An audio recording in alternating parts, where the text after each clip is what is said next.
벚꽃 야담 방문해주셔서 감사합니다. 구독, 좋아요, 알림 설정 꼭 눌러주세요. 벚꽃 야담 이야기 시작하겠습니다. 조선 어느 고을에 절세미인 과부가 살고 있었습니다. 과부의 미모는 황진이가 온들 울고 갈 정도이었죠. 과부의 미모가 아름다우니 그 고을에 있는 모든 사내들은 과부를 눈독 들이고 있었답니다. 허나 과부를 탐한 여러 명의 사내들은 며칠을 시름시름 앓다 기운을 못 차리고 그만 저 세상으로 떠났죠. 아들이 죽고 서방도 죽고 이유조차도 모르고 저 세상으로 보낸 여인들의 곡소리는 서글펐습니다. 다만 고을의 사내들은 다 알고 있었죠. 죽은 사내가 며칠 전 밤에 과부와 하룻밤을 보냈던 사실을요. 허나 그 누구도 말을 할 수가 없었습니다. 만약 그 사실이 알려진다면 과부는 죽은 목숨이었으니까요. 고을 사내들은 마음속에 과부를 진심으로 연모하고 있었답니다. 죽은 사내들만 불쌍했던 거죠. 허나 과부는 너무 억울했습니다. 자신이 원했던 밤도 아니었으니까요. 그렇게 보름이란 시간이 지났죠. 과부는 혼자 지내는 밤이 길어지니 점점 사내의 품이 그리워지기 시작을 하였답니다. 그리하여 과부는 고운 한복을 입고 상추어멈과 밖으로 나들이 나갔습니다. 햇살 좋은 5월의 하늘은 너무 아름다웠으며 벚꽃길은 자신의 마음을 달래주는 듯 손짓하는 것 같았죠. 과부는 아름다운 풍경에 넋을 놓고 벚꽃 향기를 맡으며 봄을 만끽하고 있었답니다. 상추어멈, 어쩜 이리도 벚꽃이 아름다울 수가 있더란 말이더냐? 엄마, 벚꽃도 예쁘기는 하지만 아마도 마님이 벚꽃을 이긴 것 같구먼요. 과부가 벚꽃에 푹 빠진 사이에 상추어멈은 지나가는 사내들을 보고 있었습니다. 부인과 나들이 나온 대감은 과부를 보고 넋이 나가 침을 질질 흘리니 부인의 눈꼬리는 뾰족하게 올라갔고 서방의 귀를 잡고 끌고 가고 있었죠.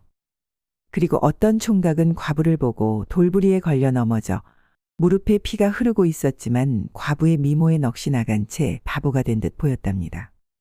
그런데 그때 먼저 간 부인을 5년 동안 그리워했던 이대감이 마님의 옆으로 지나가고 있었던 거죠. 이대감은 우리 마님한테 눈길도 주지 않고 지나갈 것이요? 정말 그랬으면 좋겠는디? 상추어멈의 바램은 물거품이 되었죠. 이대감은 과부의 얼굴을 본 순간부터 눈은 과부의 얼굴에 고정이 되었고 얼굴은 복사꽃처럼 붉어졌답니다. 상추어멈은 급하게 마님의 얼굴을 쓰개치마로 감췄습니다. 우리 마님이 큰일을 낼 사람이라는 것을 제가 잠시 잊고 있었단께요. 상추어멈 앞이 보이지 않으니 걸을 수가 없구나.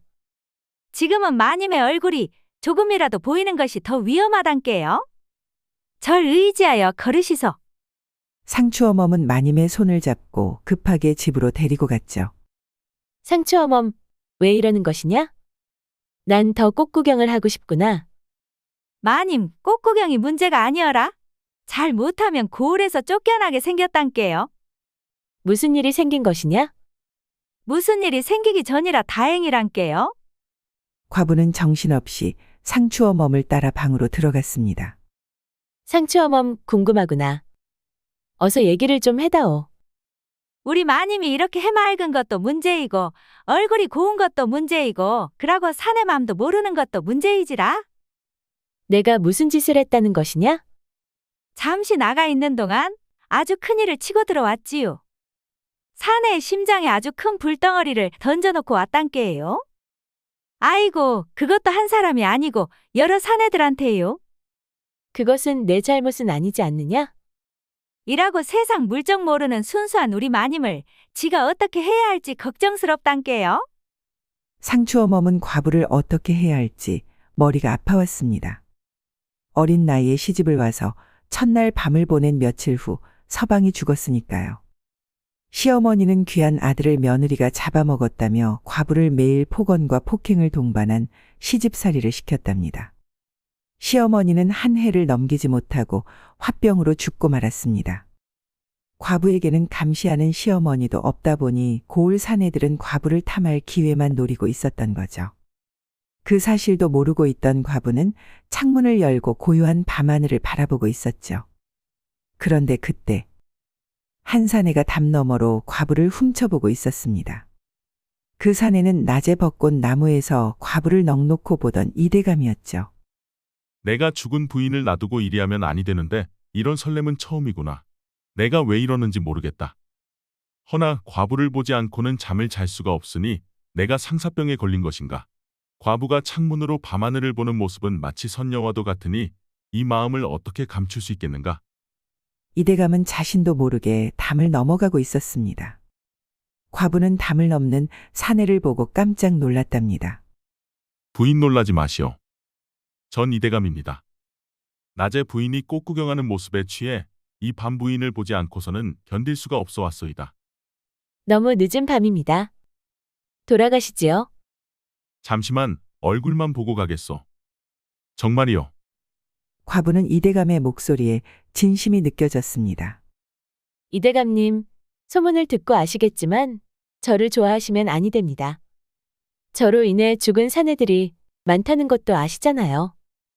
전 더 이상 저로 인해 죽는 사람이 없었으면 좋겠습니다. 부인의 잘못은 아닙니다. 허나 부인의 마음은 알 것 같습니다. 이해를 해주시니 다행입니다. 밤이 늦었으니 그만 가시지요. 내일도 오겠습니다. 이대감은 오겠다는 말만 남기고 과부가 거절할까 무서워 빠르게 담을 넘어 사라졌죠. 그 모습을 지켜보고 있던 과부의 마음이 이상했답니다. 그동안 담을 넘는 사내들은 과부를 취하기 바빴는데 이대감은 전혀 그러지 않았으니까요. 내 심장이 왜 이러는 걸까? 과부는 처음 느껴보는 설렘의 얼굴을 붉혔습니다. 그리하여 이대감은 매일 밤 과부를 찾아갔답니다. 그리고는 과부와 툇마루에 앉아 오손도손 이야기를 나누며 사랑의 마음을 키워갔죠. 그러던 어느 날 밤, 항상 축시가 넘기 전에 이대감이 왔었는데 그 날은 축시가 훨씬 지났는데도 이대감이 오지를 않았답니다. 과부는 기분이 이상하여 상추어멈이 자는 방으로 들어가 문을 잠그고 있었습니다. 자다가 사람이 들어오니 상추어멈도 놀랐던 거죠. 엄마, 누구야? 상추어멈, 나야. 과부는 숨소리를 죽이고 밖에서 들리는 소리를 듣고 있었죠. 마님, 아무런 소리도 들리지 않는디요? 그런데 그때 빠르게 움직이는 세 명의 발자국 소리가 들렸답니다. 마님과 상추어멈은 너무 놀라 숨을 죽이고 있었죠. 이대감님 부인이 방에 없습니다요. 과부와 상추어멈은 이대감이라는 말에 놀라지 않을 수가 없었죠. 큰일이구나. 어디로 갔더라는 말이더냐. 과부는 지금 다른 사내들과 이 밤에 온 이대감이 이상하게 생각이 들었답니다.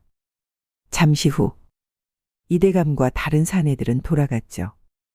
과부는 별채가 아닌 죽은 서방이 사용한 사랑채로 넘어가 잠을 청했지만 잠이 오지 않았답니다. 이대감님마저 나를 보쌈하려고 사람을 데리고 왔구나. 결국 이대감도 나를? 믿었던 이대감마저 자신을 배신했다고 생각을 했으니까요. 과부는 너무 슬퍼 밤새 울며 뜬 눈으로 밤을 지새우다 새벽이 되어 겨우 잠이 들었습니다. 헌데 밖에서 소란하게 들리는 소리에 과부는 눈을 뜨고 밖으로 나갔죠. 그런데 이것이 무슨 일이랍니까? 관아에서 사또와 포졸들이 과부를 포승줄에 묶는 것이 아니겠어요. 무슨 일이요? 죄인은 듣거라. 죄인은 사내들을 홀려 죽게 했다는 사실이 밝혀졌다. 날이 억울합니다. 제가 죽이지 않았습니다. 너와 하룻밤 보낸 사내들은 다 죽었다고 들었다. 어떻게 죽인 것이냐? 그건 저도 잘 모릅니다. 사내들이 밤에 숨어 들어오는 것을 어찌 아녀자 힘으로 막을 수가 있겠습니까?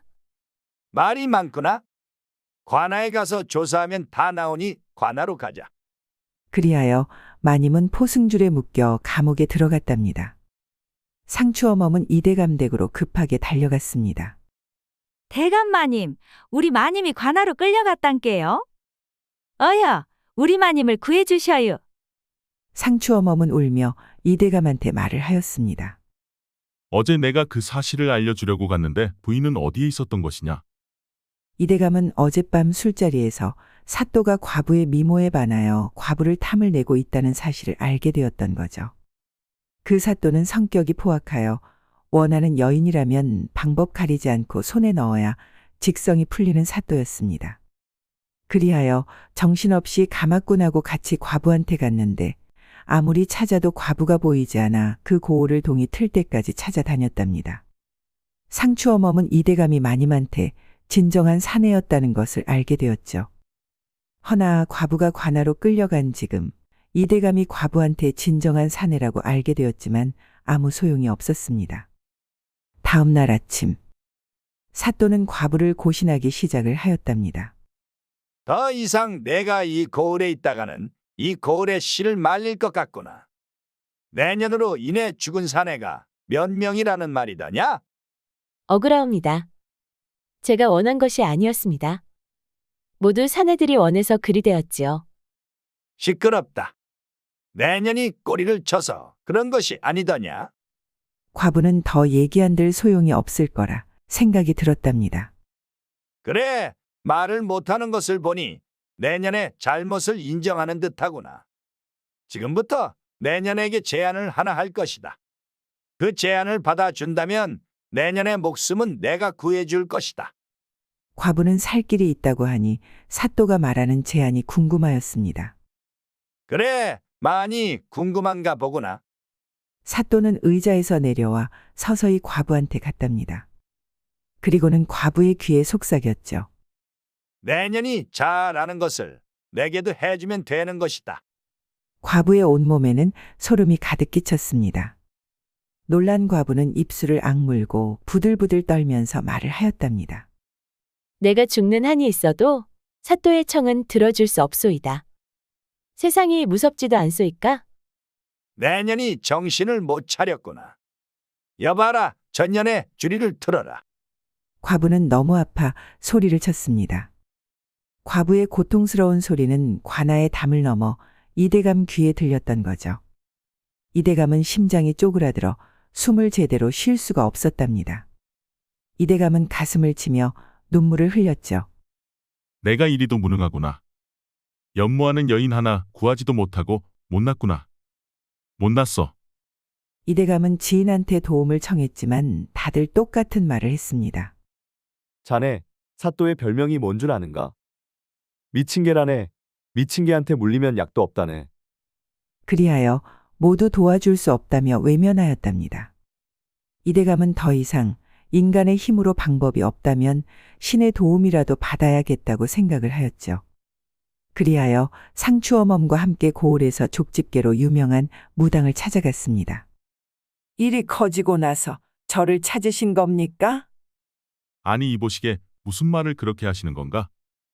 헌데 우리가 온 이유를 알고 하는 말인가? 네, 알고 있지요. 어떻게 해야 한다는 말이더냐? 마님은 전생의 구미호이었답니다. 구미호의 영이 마님의 어깨에 앉아 있지요. 그렇다 보니 마님은 전혀 그럴 생각은 없었겠지만 사내들을 유혹하는 것은 구미호가 하는 짓이지요. 상추어멈과 이대감은 겁이 덜컥 났답니다. 그럼 마님의 잘못이 아니라는 건감요? 지금 관아에서 고초를 당하고 있는데 관아에서 나오게 할 수 있는 방법이 없을까요? 그건 기다려보게나. 구미호는 어차피 마님의 몸이 없으면 기생할 수가 없다네. 구미호가 방법을 찾을 것이야.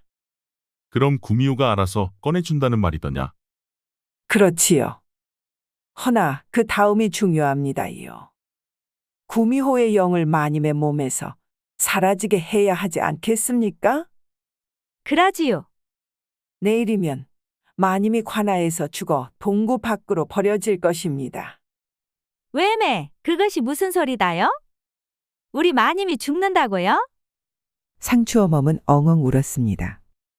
이보게, 아까 내가 한 얘기는 똥구멍으로 들었는가? 구미호가 다시 살릴 것이니 걱정하지 말게나. 지금부터 잘 들어야 합니다.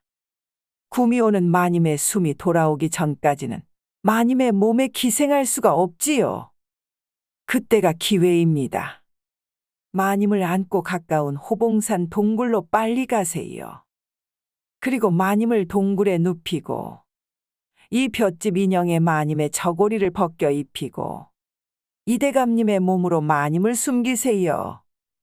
무당은 잠시 멈추고는 다시 말을 이었습니다. 이대감님은 진심으로 마님을 연모하시는 겁니까? 그렇다네. 진심으로 연모하고 있다네. 대감님의 마음이 진실되지 않는다면 마님은 그대로 시체가 될 것입니다. 그리고 절대 눈을 뜨지 마셔야 합니다. 눈을 뜨는 순간 이대감님도 죽습니다. 마님도 죽습니까요? 마님은 죽을 수가 없지요. 다만 구미호가 마님의 몸속으로 들어가 지배를 당할 것입니다. 그러니 구미호의 영이 볏짚 인형에 들어가면 주변이 조용해질 것입니다. 그때 눈을 뜨고 볏짚 인형을 남김없이 불에 태우세요. 그래야 마님이 깨어나도 아무 탈이 없을 것입니다. 상추어멈과 이대감은 무당의 말을 듣고 무당이 준 볏짚 인형을 가지고 집으로 갔습니다. 다음 날 아침, 사또는 과부가 자신의 말을 듣지 않으니 속에서 열불이 났답니다. 그리하여 아침 일찍부터 과부에게 고신을 하기 시작을 하였죠. 그렇게 반나절이 되어갈 쯤 과부의 옷은 피로 물들어 있었습니다. 고신을 하는 포졸들도 과부가 죽을 것 같아 최대한 약하게 때린다고 때렸지만 약한 여인이 어찌 고신을 당해낼 수 있었겠습니까? 결국 과부는 죽었죠. 죽은 과부를 지켜보던 모든 사람들은 사또에 대한 원망이 커져만 갔답니다. 그런데 그때 사또는 허공에 무언가가 보이는지 허공에 손을 날리며 소리를 쳤답니다. 이 여물을 빨리 치우거라. 무엇을 하느냐? 이 여물이 보이지 않는 것이냐? 그곳에 있는 사람들 눈에는 사또가 혼자 무서워 벌벌 떠는 모습만 보였죠.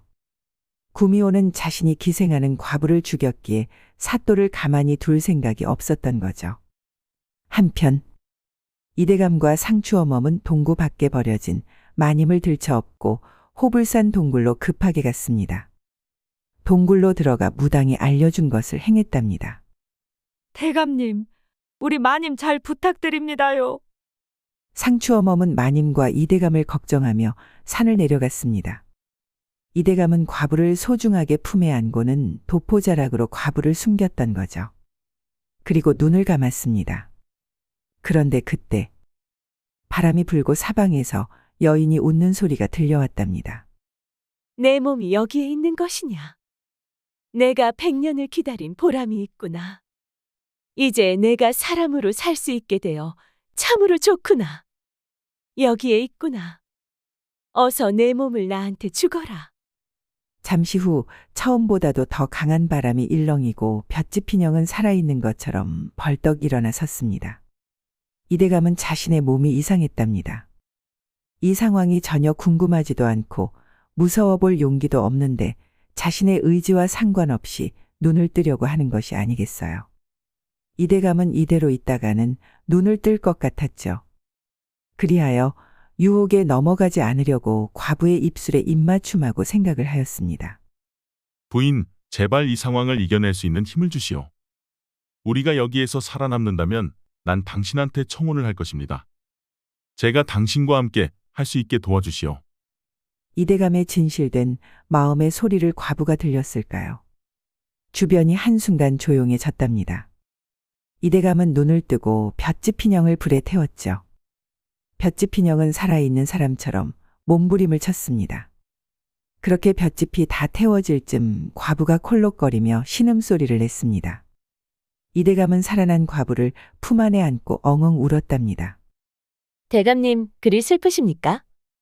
부인이 없는 세상에서 저는 살 수가 없습니다. 헌데 부인이 이렇게 제 품에서 숨을 쉬니 너무 행복해서 눈물이 나옵니다. 과부는 죽어 있을 때 이대감 마음의 소리를 들었던 거죠. 대감님, 아까 말씀하신 얘기 참말이십니까? 부인 제 소리가 들렸습니까? 네, 우리가 여기에서 살아남는다면 난 당신한테 청혼을 할 것입니다. 제가 당신과 함께 할 수 있게 도와주시오. 대감님의 따뜻한 목소리에 살 용기가 생겼답니다. 제 몸에서 구미호의 영이 떠나니 저로 인해 죽은 사람들이 있다는 사실에 몸서리가 쳐졌지요. 그리하여 그대로 죽어도 좋다고 생각하고 있었습니다. 그런데 그때 대감님의 목소리가 들려왔지요. 마치 생명수를 먹는 기분이 들었답니다. 이제 저와 새로운 삶을 살아가면 됩니다. 부인, 저와 함께 봉사를 해보면 어떻겠습니까? 어려운 사람들을 도우며 살아가다 보면 마음이 편해지는 날이 오지 않을까요?